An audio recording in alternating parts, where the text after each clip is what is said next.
Lizzy here. Good morning, folks. I'm Joe Wesley. Good morning, Lizzy Gabor here. Thank you for joining us. For those who are seeing us for the first time, we do thank you again for being a part of our life. We hope to be a meaningful part of your life also. For our Yeah. repeat visitors, thank you for your loyalty. Thank you for your interest and support. Now, for those who are seeing us for the first time. First off, we start a few moments early just to give you some background flavor of where we are on this. It's informal. We do set a theme. The theme for this month, almost over, is setting boundaries.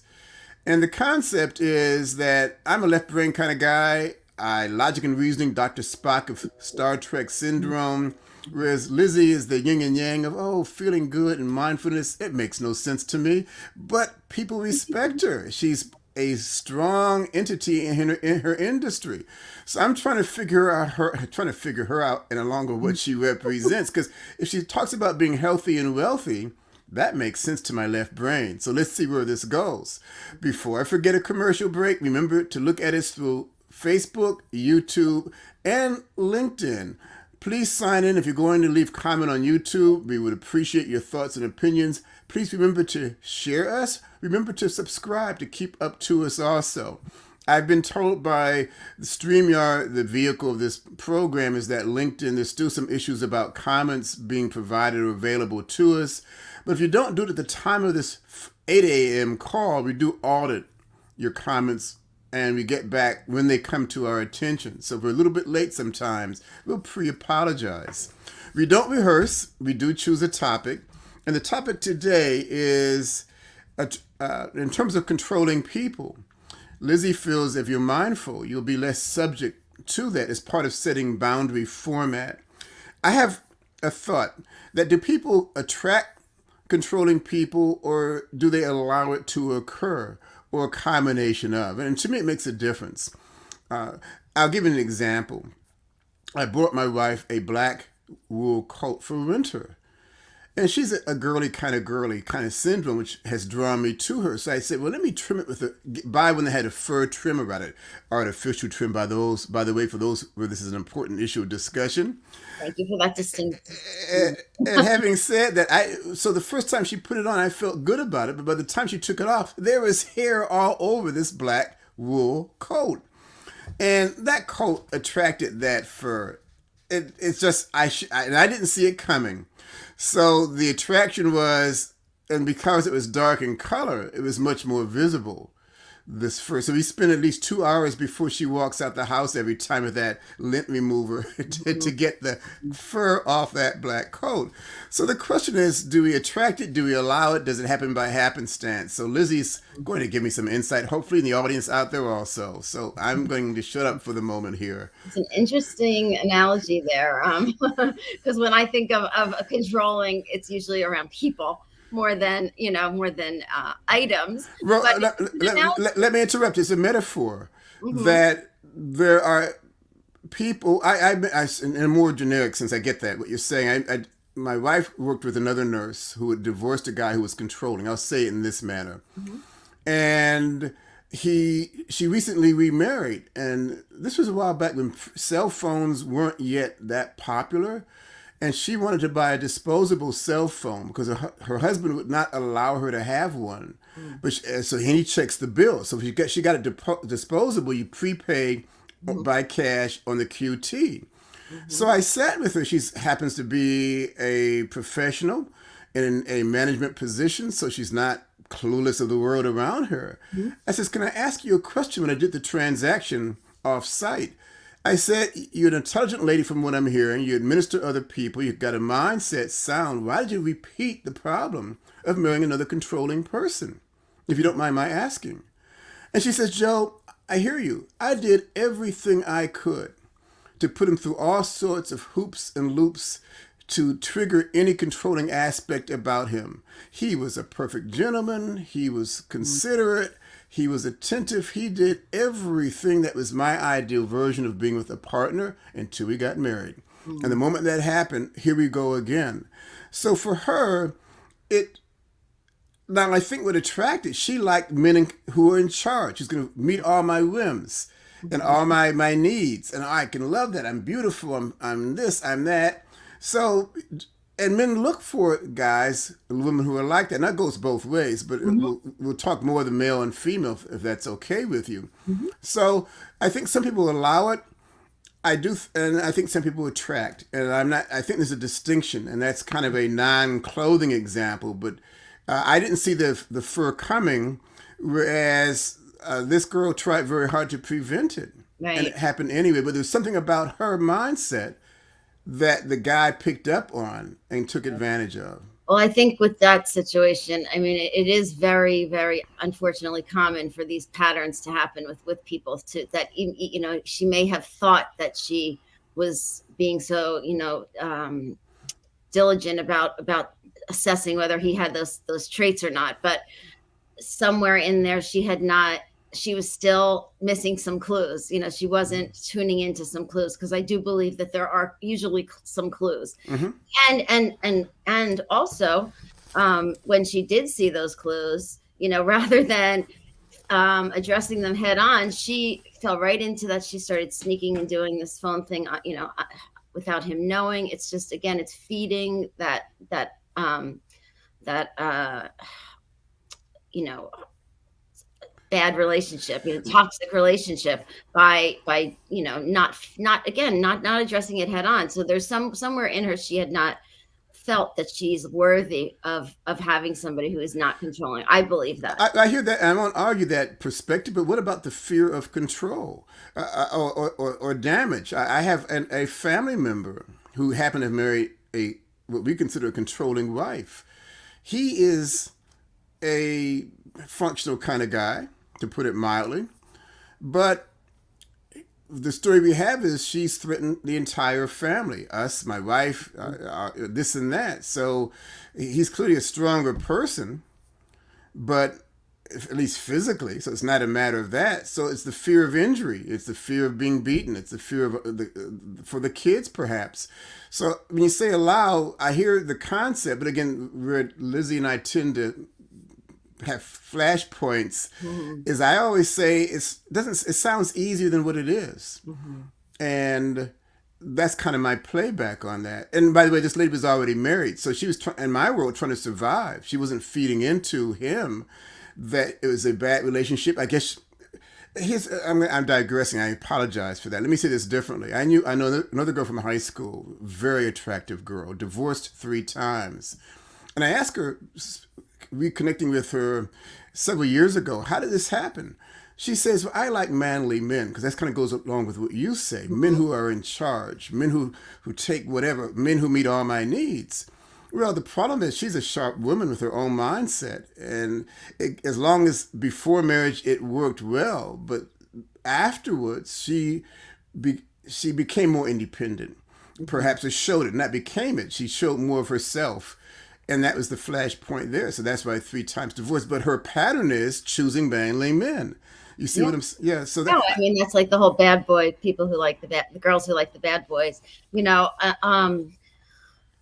Again, it's she didn't heal from the first one. I mean, I know I had a very controlling boyfriend in high school, like all through high school. I was a freshman, he Mm-hmm. was a senior, center of the football team, and so and for me, I didn't at first. I thought when the controlling behavior was like, oh, he just cares about me so Mm-hmm. much. It didn't want me to do this or that or the other thing. And I mean, it took me a long time to see that it got really bad and controlling. And I mean, once it was pointed out to me, and I went to therapy for it. Mm-hmm. My first therapist, she said, Liz, like, well, why is this person allowed to tell you what you can do and what you can't do, and whether you Mm-hmm. should go to college or what? Because I was thinking about staying home and living with him and his mother, which, Mm-hmm.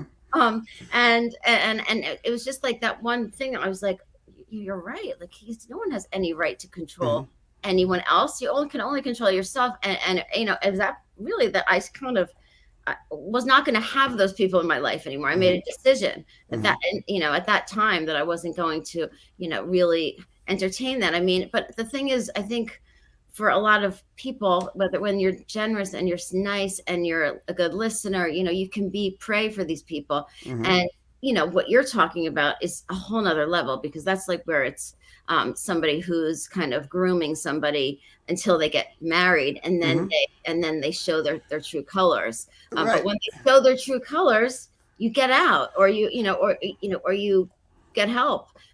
When you just kind of keep staying in that pattern and letting yourself be victimized over and over, it's a I, recipe for you to just get smaller and smaller and yeah, shrink, and I hear that totally. and Now, that's that where kind. it's, Go yeah. ahead.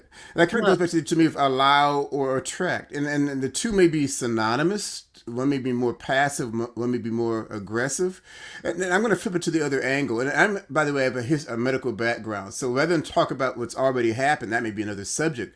Maybe some preventive things. You mentioned clue signs. I tell my wife all the time when I get a chance to, Mhm. that when you look at these things of controlling on these documentary programs, Mhm. I tell her, well, I will never be abusive because I don't claim that I don't do squat for you. So I'm not trying to suck you in Mhm. in terms of I'll do this, I'll do that, and I'll do that to seduce you. You can't talk to your family. You can't talk to your friends. Mhm. You can't Right. drive by yourself. You drive yourself. You do your own shopping. Mhm. Mhm. I need to tease her about that. She doesn't buy my explanation, by the way. But that being said, what are some key points, perhaps, that one can begin to recognize the risk of having a mindset awareness? That's your focus. Having Mhm. an awareness that this path with this person may not be to my best interest. There's Mhm. some little things that you can share with people along that line. um I think when you're with somebody, and again, how do you feel? Do you feel like you're contracting, or do you, and you Well, I'm going to interrupt. or Sometimes they they say, compliment. Sometimes they compliment. Hey, I like it when you wear your hair like that. I like it when you wear your dress like that. I like it when you allow me to buy you flowers. right, So I don't think there's anything one's going to say. Oh, risk factor here. You see what I'm saying? It'd be very seductive. right. Yeah, I think it's you gotta have to again assess with your intuition if you think where it's coming from. Because yeah, my boyfriend would say, "Yeah, you look so much better without makeup." Mm-hmm. Meanwhile, it was a controlling a controlling thing, which I didn't see at first, but I also was very insecure at the time. I But think all of that. us, but all of us are insecure to varying degrees. And how do you distinguish a compliment Hmm. versus a tactic? I Hmm. guess maybe that's kind of what I'm asking. I think it's again, how does it make you feel? Asking Well, yourself. if you tell me I feel good, rephrase that. My wife likes my favorite my a cologne. It's become my favorite cologne because that's what she likes. Mhm.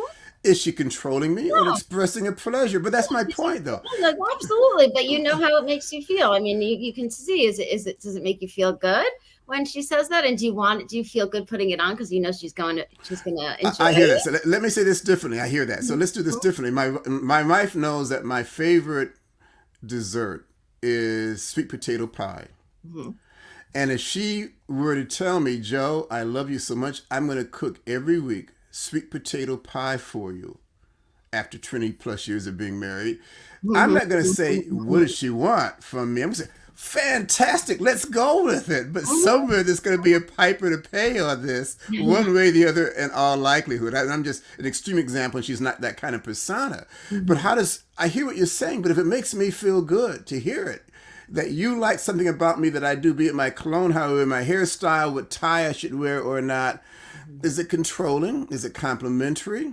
Is it innocent? Is it to victimize you? Mm-hmm. And that's my struggle with it. I think again, it's really about seeing, how do you feel after, that interaction? Do you feel resentful, or do you feel, good? And people are going to show you over and over. Like, so if they start to, you'll see signs of like, maybe they're getting a little more and they're telling you a little more and Okay. what to wear, telling you a little more what to do. Okay. In the So when the, case of, so when if the you're, pattern kicks in that Mhm. is going downhill, that could be a sign, yes? That's a sign. Yeah, you start to see it escalate, because usually it will, because these people, when they try, they get an inch and then they want a foot and then they want, so you start to see that those things magnify in the relationship. And those are signs. Well, Again, it's let me ask you this. Mhm. Maybe you can trigger it to test it. What if I say, no, I don't want to wear my hair that this way this day? And they say, okay, that's one thing. So you better wear it like that. Could that be another sign, perhaps, Yeah, into that's a pretty. mindfulness set? That's a pretty big alert. Like, that's like a Mm-hmm. yellow alert. I mean, it's kind of like, I ask my clients, what are you pretending not to know? It's like when they're in a situation. I mean, there's a guy who, kept saying, I live, my apartment was broken into 4 months in a row. And it's like, where do you live? New York City. What floor? The first floor. Do you have bars on your window? No. Do you have an alarm? No. What are you pretending not to know? Mm-hmm. That he lives in New York City on the, so I mean, I think a lot of times we have these yellow alerts, and we really need to heed them and take them seriously, and again, protect ourselves first of all, like you were saying in the beginning with that woman. I mean, yes, personal safety is first, Mm-hmm. but then there's emotional safety. And if you don't feel emotionally safe with somebody, look for those signs and get out. I hear that. Geez, first off, I did most of the talking with least knowledge. I apologize, audience, for that. Thank you, Lizzy, for this. What I'd like to do, Lizzy, is I'm maybe very generous with my time. fair enough. You mentioned the phrase yellow alerts. Mhm. How does mindfulness, I would think, is being able to establish those alerts? And that's kind of where I have issues with. Like, it's not turning a light switch on, it's developing these yellow alerts or these awareness items. Do you think that's Yeah. worth a Like topic in say for itself? example, like somebody says, they're married to 3 times to an alcoholic, and you say, "Where'd you meet him?" In a bar. I Mm-hmm. mean, it's just that, what are you pretending not to know? What do you ignore? What are those alerts you're ignoring? Okay. So I'd like to do this if it's okay. Maybe the next topic is yellow alerts. Watch the mhm, warning. Watch out for the warning signs. Yes, I like that. absolutely, Yeah, yes, watch out. let's do it. Watch out for the warning I signs. think it's Anyway, really important. thank No, you I think very it could be much. really helpful for people, because a lot of times we ignore them, and Yeah, so if we can help with that, I would love to do that. sounds good. Well, thank you, folks, for joining us. Thank you, Lizzy, again for a really great talk. Thank you for listening to my rambling mouth. I Oh my appreciate gosh, that. of course, of course. Awesome. Guys and ladies, please share your comments. Please share us with other people. Please subscribe. We're looking forward to seeing Please you next week. subscribe. We are asking for that. Yeah. Yes, please.